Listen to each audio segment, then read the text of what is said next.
Friends, तो कैसे हैं आप सब। तो फ्रेंड्स, बी फॉर्म 7 सेमेस्टर का इंडस्ट्रियल फार्मेसी सेकंड सब्जेक्ट आपका चल रहा था। इसमें हमने यूनिट फर्स्ट स्टार्ट किया था। इसमें मैक्सिमम टॉपिक कवर हो गए थे। 2 टॉपिक इसमें बाकी था, SUPAC guidelines and introduction to the platform technology. यही 2 टॉपिक बाकी था। ये 2 टॉपिक आज हम इस वीडियो में आपका क्लियर कर देंगे, तो आपका यूनिट फर्स्ट क्या हो जाएगा, समाप्त हो जाएगा। ठीक फ्रेंड्स, अगर आपने बाकी वीडियोस को नहीं देखा है तो आप प्लेलिस्ट में जाके इन सब बाकी सब वीडियो को पहले आप देख लीजिए, तो आपको ये इजीली समझ में आ जाएगा। क्योंकि हम हमेशा कहते हैं कि जितने भी यूनिट दिए हैं सब आपस में कोरिलेट हैं। ठीक, चाहे यूनिट हो चाहे टॉपिक हो, वो आपस में कोरिलेट हैं। तो अगर आपको ये टॉपिक समझना है तो आप पहले प्रीवियस ईयर के सभी टॉपिक्स आप देख लीजिए प्लेलिस्ट में जाके। ठीक फ्रेंड्स, तो फ्रेंड्स आपका एक बार फिर से आपके YouTube channel SG pharma study material में स्वागत है। फ्रेंड्स, अगर आप चैनल पर नए आए हैं तो प्लीज़ चैनल को सब्सक्राइब करना ना भूलिएगा एंड बेल आइकन को जरूर प्रेस कीजिएगा। क्योंकि फ्रेंड्स, आपको इस चैनल पे वीडियो कंटेंट के साथ साथ नोट्स कंटेंट भी प्रोवाइड किए जाएंगे टेलीग्राम चैनल के माध्यम से, जिसका लिंक हमने नीचे ऑलरेडी डिस्क्रिप्शन बॉक्स में दे दिया है। ठीक फ्रेंड्स, तो आइए हम वीडियो को स्टार्ट करते हैं। तो हमारा 2 टॉपिक बचा हुआ था, SUPAC guidelines and introduction to the platform technology. सबसे पहले हम समझते हैं फ्रेंड्स एसयू पैक गाइडलाइंस क्या होते हैं। ठीक फ्रेंड्स, अब एसयू पैक गाइडलाइंस समझने से पहले हम आपको रिवाइज कर देते हैं कि आखिर pilot plant scale up technique क्या था। तो फ्रेंड्स, पायलट प्लांट आपका स्केल अप टेक्निक क्या था कि जब हम कोई चीज़ हम बड़े स्तर पर बनाते हैं तो उसको पहले हम स्मॉल अमाउंट में हम उसको बना के देखते हैं। ठीक, अगर कोई चीज़ हम बड़े स्तर पर बनाना चाह रहे हैं तो उसको पहले हम स्मॉल अमाउंट बना के देखते हैं। क्यों? क्योंकि इसमें कोई दिक्कत ना हो बाद में। पता चला हमको प्रोसीजर मालूम ही ना हो, हम डायरेक्ट बड़े स्तर बनाने लगे और कोई बीच में डिफेक्ट आ गया, ठीक, डिस्टर्बेंस आ गया, तो हमारा पूरा मटेरियल क्या हो जाएगा, ख़राब हो जाएगा। मान लीजिए एक सिंपल सा एग्जांपल आपकी मैगी की बात करते हैं। अब मान लीजिए अभी आप आपके रूम में कई ढेर सारे आपके फ्रेंड्स आ गए और आप मैगी बना रहे हैं, आप फर्स्ट टाइम मैगी बना रहे हैं। अब वो आप डायरेक्ट, अगर मान लीजिए 20 लोग आए, आप डायरेक्ट 20 लोग के लिए बनाने लगे मैगी और आपको आ नहीं रहा है, तो भाई जाहिर सी बात है कहीं ना कहीं कुछ शायद गड़बड़ भी हो सकती है। तो क्या होगा, वो आपका जो मैगी है वो क्या हो जाएगा, वेस्ट जाएगा। ठीक, तो आप उनको बनाने से पहले उससे पहले आप प्रैक्टिस करेंगे कम से कम 5 लोग का या 2 लोग का मैगी बनाएं। ठीक, तो उसका प्रोसीजर आप अच्छे से समझ लेंगे कि सबसे पहले हमको क्या करना है, पानी डालना है, फिर मैगी डालना है, मसाले डालने हैं कि हमको प्याज डालना है, ये सब। ठीक, तो उसी हिसाब से क्या होता है, पहले हम जब स्मॉल अमाउंट में पहले हम चेक करके देखते हैं। ठीक, उसी को हम कहते हैं पायलट प्लांट। अब स्केल अप क्या होता है, अब उसी स्मॉल अमाउंट को हम जब लार्ज स्केल में हम कन्वर्ट करते हैं उसको कहते हैं स्केल अप। ठीक, तो वो था आपका pilot plant scale up technique. अब इसमें आता है आपका या सुपैक, या बोलते हैं इसको सुपैक गाइडलाइंस। अब ये सुपैक क्या होता है फ्रेंड्स, अगर सुपैक की बात करें आपका, तो आपका जो सुपैक है, यस मतलब आपका स्केल, यू मतलब अप, पी मतलब पोस्ट, ए मतलब अप्रूवल, सी मतलब चेंजेस। ठीक, scale up post approval changes. अब फ्रेंड्स, ये क्या होता है, स्केल अप हमने बताया, स्केल अप ने क्या कहा कि आप, ये है स्केल अप। ठीक, पहले आप पायलट प्लांट किए मतलब स्मॉल अमाउंट बनाए, अब स्केल अप करके आप इसको लार्ज अमाउंट बनाते हैं। तो समझ में आ गया कि स्केल अप मतलब यहाँ बड़े अमाउंट बनाना है। अब इसका मतलब क्या है, पोस्ट अप्रूवल चेंजेस। अब फ्रेंड्स क्या था, जैसे अगर आप स्मॉल अमाउंट में आप मैगी बना रहे थे तो इसमें आपने एक प्रोसीजर आपका लिस्ट तैयार हो गया होगा कि पहले आपने वाटर डाला, पानी ऐड किया, ठीक, फिर आपने मैगी डाला, ठीक, फिर आपने मसाला डाला। ठीक, अब ये क्या करेंगे, आप इसको अप्रूव करा लेंगे कि हाँ इसी प्रोसेस से हम अपना लार्ज स्केल वाला अमाउंट इसी प्रोसेस से हम बनाएंगे। ठीक, लेकिन अब क्या होता है फ्रेंड्स, अब मान लीजिए कि कभी कभी जब हम बड़े अमाउंट बनाने लगते हैं तो उसमें भी हमको कुछ चेंज कर देने पड़ जाते हैं बीच बीच में। ठीक, मान लीजिए लार्ज अमाउंट बनाए हम अब इसमें क्या किया, हमने पहले मसाला डाल दिया, मैगी बाद में डाल दिया। ठीक, तो ये हमने क्या किया, चेंज कर दिया, कब, जब लार्ज अमाउंट बना रहे हैं तब। तो वही होता है आपका पोस्ट अप्रूवल चेंजेस, मतलब कि जो अप्रूव्ड हुआ है हमारा फार्मूला, क्योंकि हमने पहले इसको अप्रूव कराया था लेकिन बाद में हमने क्या किया, चेंज कर दिया। ठीक, तो वही होता है scale up post approval changes, आपका सुपैक। ठीक फ्रेंड्स, मिस हमने जो अप्रूवल कराया था जो फार्मूला, अब उसमें कुछ चेंजेस हो रहे हैं। ठीक, वही होता है आपका सुपैक। और स्केल अप क्यों किया है, क्योंकि लार्ज अमाउंट में हम बना रहे हैं। ठीक, तो आपका ये है scale up post approval changes. अब फ्रेंड्स, अब हम यहाँ पे एक आपका टैबलेट का एग्जांपल लेते हैं सिंपल सा।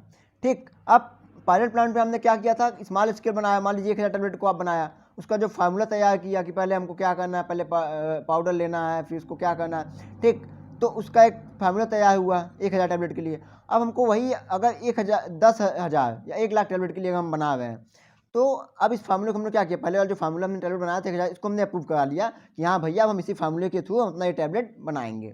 ठीक, लेकिन अब वही अगर आप लार्ज अमाउंट बनाए तो आपको अगर इसमें कुछ चेंजेस करना है, ठीक, कॉमर्शियल लेवल पे जब आप इसको बनाने जा रहे हैं इन लार्ज स्केल पे, तो क्या होता है फार्मूला में कुछ चेंज करने पड़ते हैं, ठीक। वही होता है आपका पोस्ट अप्रूवल चेंजेस, ठीक। अब क्या चेंज हो सकता है, जैसे आपका कंपोजिशन में चेंज हो सकता है, आप कुछ यहाँ कुछ और अमाउंट लिए थे, यहाँ पे अमाउंट ज़्यादा ले लिए हैं क्योंकि यहाँ पे ज़्यादा बनाना है, ठीक। प्रोसेस में कुछ चेंज करना पड़ जाता है, ठीक। तो ये होता है आपका सुपैक, हम टैबलेट के लिए आपको बता दिए। अब इसके कुछ गाइडलाइंस हैं, गाइडलाइंस में के फ्रेंड्स क्या क्या है। अगर हम गाइडलाइंस की बात करें तो सुपैक गाइडलाइंस क्या है, SUPAC guidelines provide instruction to the sponsor of new drug application and abbreviated antibiotic application.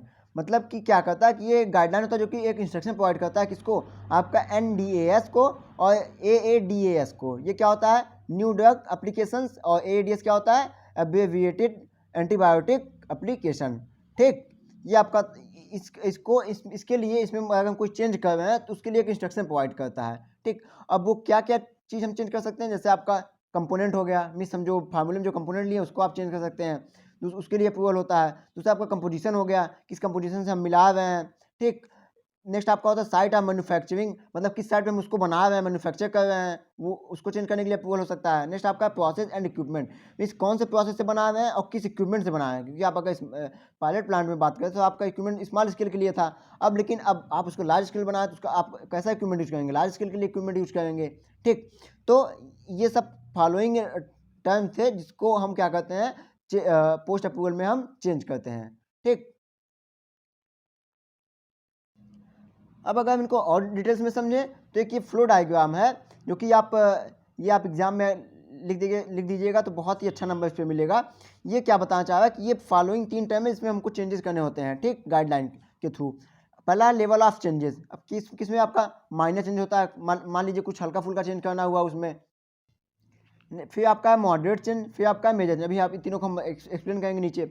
बाकी दो कौन कौन से हैं, टेस्ट के लिए क्या गाइडलाइन है, एप्लीकेशन एंड कंपेंडियल टेस्ट हो गया, ठीक। आपका नेक्स्ट आपका in vitro resolution and release हो गया, इन वीवो टेस्ट हो गए, ठीक। ये सब में कुछ चेंज होते हैं हमको करने पड़ते हैं। नेक्स्ट आपका आता है फीलिंग क्या कहता है, आपका एनुअल रिपोर्ट आता है, चेंजेस बीइंग अफेक्टेड सप्लीमेंट आते हैं एंड पीरियड अप्रूवल सप्लीमेंट आते हैं, ठीक। अब अगर पहला यहाँ डिस्कस कर देते हैं लेवल ऑफ चेंजेस। तो फ्रेंड्स लेवल ऑफ चेंज में 3 लेवल होते हैं। लेवल फर्स्ट, यहाँ होता है ना level first second third. Level first आपका माइनर चेंज होता है, इसमें क्या होता है कि those changes which will not have any significant impact on the product performance और क्वालिटी। मीन्स में ऐसा चेंज करते हैं कि उस चेंज के कारण हमारे प्रोडक्ट पे कोई इफेक्ट नहीं पड़ता, हमारे प्रोडक्ट का जो क्वालिटी है एंड परफॉर्मेंस है उस पर कोई इफेक्ट ना पड़े, ठीक। वो होता है आपका माइनर चेंजेस। मॉडरेट चेंज मतलब नाम ही है इसका, मॉडरेट मतलब हल्का फुल्का चेंज हो, ठीक। Means these are the change that could have significant impact on the product quality and performance. Means क्या हो कि एक हल्का फुल्का उसके प्रोडक्ट के या उसके परफॉर्मेंस में हल्का फुल्का इफेक्ट पड़े, ठीक। उसे हम बोलते हैं लेवल 2 या मॉडरेट चेंज। तीसरा आपका है लेवल 3 मेजर चेंज। नाम ही है मेजर, मतलब कि दो change that also have significant impact on product and quality of performance. मतलब इसमें भी प्रोडक्ट के क्वालिटी एंड परफॉर्मेंस में इफेक्ट पड़ता है, लेकिन बहुत ही ज़्यादा पड़ता है, मॉडरेट से बहुत ही ज़्यादा पड़ता है इसमें। ओके फ्रेंड्स, तो ये था आपका एसयूपैक गाइडलाइंस, ठीक, जो कि बहुत इंपॉर्टेंट टॉपिक है फ्रेंड्स। ये मैक्सिमम बार पूछा गया है, पूछा भी जाएगा। अब नेक्स्ट आपका आता है प्लेटफॉर्म टेक्नोलॉजी। ये अभी तक ज़्यादा नहीं पूछा गया, अगर पूछा भी जाएगा तो 2 नंबर के लिए मैक्सिमम पूछा जाएगा ये। तो आइए हम प्लेटफॉर्म टेक्नोलॉजी के बारे में देख लेते हैं। तो प्लेटफॉर्म टेक्नोलॉजी क्या है, it is defined as a common method for equipment procedure और work practice applied for manufacturing और प्रोडक्शन प्रोसेस इन रिसर्च और प्रोडक्ट डेवलपमेंट।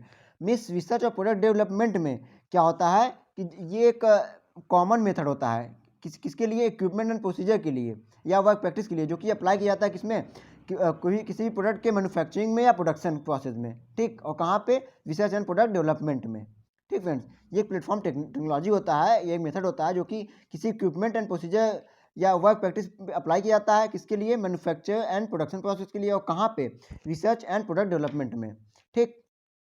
और क्या है, it is a group of technology that act as a base for the development of other application. और ये technology का group है जो कि कैसा एक्ट करता है कि आपका ये डेवलपमेंट ऑफ अदर एप्लीकेशन के को क्या डेवलप करने का एक बेस है, ठीक। कोई भी एप्लीकेशन हो गया या मेथड हो गया, टेक्नोलॉजीज हो गए, उसको डेवलप करने का एक बेस है, ठीक। उसको डेवलप करता है ये आपका टेक्नोलॉजी, ठीक। अब इसके अगर एडवांटेज की बात करें तो क्या क्या है आपका, रिड्यूस्ड, ये क्या कहता है, reduce time, reduction in cost and increased output in process development. ये आपका टाइम को कम करता है, जो टाइम ज़्यादा लगता है उसको कम करेगा, और जो आपका कॉस्ट है, खर्चा ज़्यादा हो रहा है, उसको भी कम करेगा। नेक्स्ट आपका better risk assessment and management, मतलब जो रिस्क असेसमेंट हो रहा है उसमें ज़्यादा रिस्क को क्या करेगा, एक प्रकार से बढ़िया करेगा, कम करेगा और उसको अच्छे से मैनेज करेगा। नेक्स्ट है waste is reduce as raw material, मतलब जो रॉ मटेरियल के रूप में जो हमारा वेस्ट ज़्यादा वेस्ट हो रहा था रॉ मटेरियल हमारा, उसको क्या करेगा, ये कम करेगा। नेक्स्ट आपका इंक्रीज प्रोडक्ट क्वालिटी, और हमारा जो प्रोडक्ट क्वालिटी है उसको क्या करेगा, इंक्रीज करेगा। नेक्स्ट आपका डॉक्यूमेंटेशन प्रोसेस इज ईजियर, मतलब जो डॉक्यूमेंटेशन प्रोसेस होता है इस पूरे प्रोसीजर में, उसको क्या करेगा, बहुत आसान कर देता है। नेक्स्ट आपका reduce burden of the personal training, अब कोई सिंगल पर्सन है उसके ऊपर जो बर्डन है उसको भी क्या करता है, ये कम कर देता है। ठीक, अब हम बात करते हैं फ्रेंड्स सम कॉमनली यूज प्लेटफॉर्म टेक्नोलॉजी। अब कुछ प्लेटफॉर्म टेक्नोलॉजी यहाँ नीचे दिए गए हैं जिनका कॉमनली यूज किया जाता है, जैसे आपका है नैनो टेक्नोलॉजी, फिर नेक्स्ट आपका लाइपोसोमल टेक्नोलॉजी, फिर आपका sustain release formulation technology, next है आपका माइक्रोस्फेयर टेक्नोलॉजी, नेक्स्ट है आपका orally disintegrating formulation technology, next है आपका inhalation technology, hot melt extrusion, next है आपका स्प्रिंकल्स, नेक्स्ट है आपका स्टेम्प्यूटिक्स, नेक्स्ट है आपका बायोसिमिलर्स। ठीक, ये 10 टर्म है जो कि क्या है, एक प्रकार का प्लेटफॉर्म टेक्नोलॉजी यूज किया जाता है इसमें। ठीक, अब इसमें सबको आपको जरूरत नहीं है एक्सप्लेन करने की, क्योंकि हमने बताया ना मैक्सिमम अगर पूछेगा भी तो 7 नंबर में पूछेगा, तो हमने जितना यहाँ पे नोट्स आपको दिया है वो बहुत ज़्यादा सफिशियंट है 7 नंबर में। ठीक, तो इसलिए हम यहाँ पे आपको सिर्फ 2-3 टर्म आपको एक्सप्लेन कर दे रहे हैं, और वैसे भी कुछ टर्म आप पहले से ही जानते होंगे, जैसे आपका इनहेलेशन टेक्नोलॉजी हो गया, सस्टेन रिलीज वाला आप एनडीडीएस में आप पढ़ रहे थे। ठीक, ओली डिसइंटीग्रेटिंग वाला भी आप जान रहे हैं, माइक्रोस्फीयर टेक्नोलॉजी भी आप जान रहे हैं, एनडीडीएस में पढ़ चुके हैं। तो ये कुछ टर्म आप पहले जानते हैं, बाकी कुछ टर्म हम यहाँ पे आपको डिस्कस कर दे रहे हैं। सबसे पहला आपका है नैनो टेक्नोलॉजी। अब नैनो टेक्नोलॉजी का यूज क्यों किया गया, फिर नामी है नैनो, मतलब बहुत ही छोटा, इसमें बहुत नैनो मतलब क्या होता है, बहुत छोटा। तो इसमें क्या होता है, बहुत ही मॉडर्न टाइप का ट्रीटमेंट यूज किया जाता है, जैसे आपके जो कि ये ट्रीटमेंट क्या होता है, डायरेक्ट टारगेट साइट पे एक्शन करता है, जैसे आपके कैंसर टाइप के जो होते हैं डिजीज, उसमें इसका यूज किया जाता है। इसमें क्या होता है, in this type of technology the nano size particle used for the delivering drug, हमने बताया ना कि नामी है नैनो, मतलब इसमें जो ड्रग जो डिलीवरी किया जाता है बॉडी में, बहुत ही स्मॉल साइज का उस पार्टिकल होता है। ठीक, और डायरेक्ट टारगेट साइट पे बाइंड होता है, वहाँ पे एक्शन शो करता है, जैसे आपके कैंसर जो सेल होते हैं उनको ट्रीट करने के लिए इनका यूज किया जाता है। नेक्स्ट है आपका लाइपोसोमल टेक्नोलॉजी। अब ये क्या कहता है, this technology enhance the pharmacokinetic parameters and pharmacological effect, ये क्या कहता है, ऐसे टेक्नोलॉजी हैं जो फार्माकोकाइनेटिक पैरामीटर्स को बढ़ाते हैं एंड फार्माकोलॉजिकल इफेक्ट को भी बढ़ाते हैं, जिससे क्या होता है, डिक्रीज द टॉक्सिसिटी, जिससे क्या होता है, हमारा जो टॉक्सिसिटी, जो ड्रग का टॉक्सिसिटी होता है वो डिक्रीज होता है, एंड क्या होता है, it also help in the improving drug delivery, और जो बॉडी में ड्रग डिलीवरी का जो तरीका होता है उसको भी क्या करता है, ये इम्प्रूव करता है आपका लाइपोसोमल टेक्नोलॉजी। अब नेक्स्ट है आपका सस्टेन रिलीज फार्मुलेशन टेक्नोलॉजी। अब ये टेक्नोलॉजी क्या होता है friends, this type of formulation technology is developing for the delivery once daily tablet, जो वंस डेली टैबलेट होते हैं, ठीक, दिन में एक बार जो दिए जाते हैं, ऐसे टाइप के टैबलेट को फार्मुलेशन करने के लिए इस टेक्नोलॉजी का यूज किया जाता है। जैसे अगर कुछ एग्जांपल की हम बात करें, ऐसे ही आपके जो ऑस्मोटिक कंट्रोल रिलीज ड्रग होते हैं या जो ओरल डिलीवरी सिस्टम होते हैं, इन सब में इसका यूज किया जाता है। अब आपका नेक्स्ट आता है फ्रेंड्स स्प्रिंकलर्स। ठीक, ये क्या होता है, this technology is used for the paediatric patient, जो पेडियाट्रिक पेशेंट होते हैं, ठीक, उनके लिए इसका यूज किया जाता है। They are sprinkled over a child food for making their drug palatable. ये क्या करते हैं कि जो चाइल्ड की जो बच्चे, क्योंकि पीडियाट्रिक मतलब क्या होता है, बच्चे हो, ठीक, तो जो बच्चे के भोजन होते हैं उसमें क्या कहता है, इसको स्प्रिंकल्ड कर दिया जाता है, ठीक, उनके भोजन में। ठीक, इससे क्या होता है, ड्रग प्लेटेबल हो जाते हैं, जिसके कारण वो इजली उसको सॉल्व कर लेते हैं या ले लेते हैं, एडमिनिस्टर कर लेते हैं। और इससे क्या होता है friends, this formulation remove the problem related to the patient compliance, और जो मतलब यहाँ जो क्योंकि पीडियाट्रिक की बात हुई है, तो जो पीडियाट्रिक पेशेंट होते हैं उनका जो कॉम्प्लियंस है वो बढ़ जाता है, अच्छा हो जाता है। ठीक, जिसके कारण क्या होता है कि इजली वो ड्रग को एडमिनिस्टर कर सकते हैं। एंड क्या फ्रेंड्स, विच इज ए की challenge in the paediatric therapy, और ये बहुत बढ़िया चैलेंज था पीडियाट्रिक थेरेपी में। ठीक, इसके आने के कारण क्या हुआ, जो पीडियाट्रिक पेशेंट को जो दवाइयाँ देना था वो बहुत ही आसानी से हो गया और बच्चे दवाइयाँ लेने लगे। ठीक, तो फ्रेंड्स ये था आपका प्लेटफॉर्म टेक्नोलॉजी। तो आपका ये SUPAC guidelines introduction to the platform technology भी आपका इसमें समाप्त हुआ। तो आपका यूनिट फर्स्ट क्या हो गया फ्रेंड्स, कंप्लीट हो गया। फ्रेंड्स अगर आपको यहाँ तक कोई भी प्रॉब्लम आ रही हो तो आप कमेंट बॉक्स में कमेंट करके पूछिएगा। एंड फ्रेंड्स वीडियो को देखने के लिए thank you and take care.